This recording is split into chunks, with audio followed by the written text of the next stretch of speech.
Hello friends, welcome to another installment of the Garden Guides. I'll be your guide. You can call me whatever you want, but my name is Adam. And I mentioned in the previous guide just briefly about amending your soil to give your plants what they need to thrive. We have those products back behind me, and when you walk into the garden center, you'll see them directly on your right.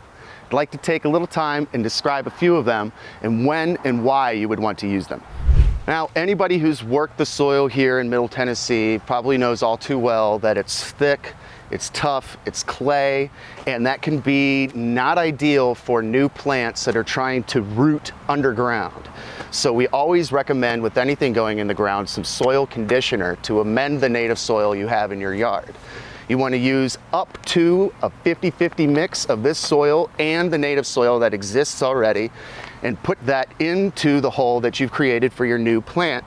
That gives it what it needs for the roots to run without being impeded or running up against something that's too thick to get past. That way, they grow to be as big and strong as they want to, reach their full maturity, and they thrive. Maybe you're not landscaping your yard with big trees and shrubs. Maybe you have a smaller job ahead of you in raised beds or planters.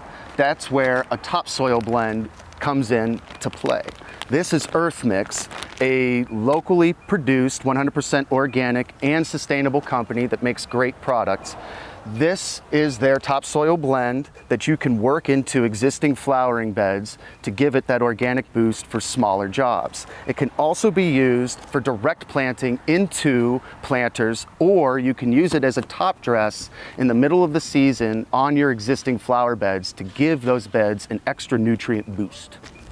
And there you have it. No matter what the job in front of you, you now know of two great options for amending soil. And remember, the goal of soil amendment is to create an environment for your plant's roots to grow. If you have any questions about what I've talked about, please comment below. And while you're down there, hit that thumbs up button because it really helps us out. Subscribe to catch future garden guides like the next one where I discuss the differences between the potting soils we carry. And you can follow the garden crew as they go around and make ponds all over this city, making Nashville look awesome. Share this video with anybody else who might be interested in amending their garden. And of course, thank you for joining me. I'll see you next time.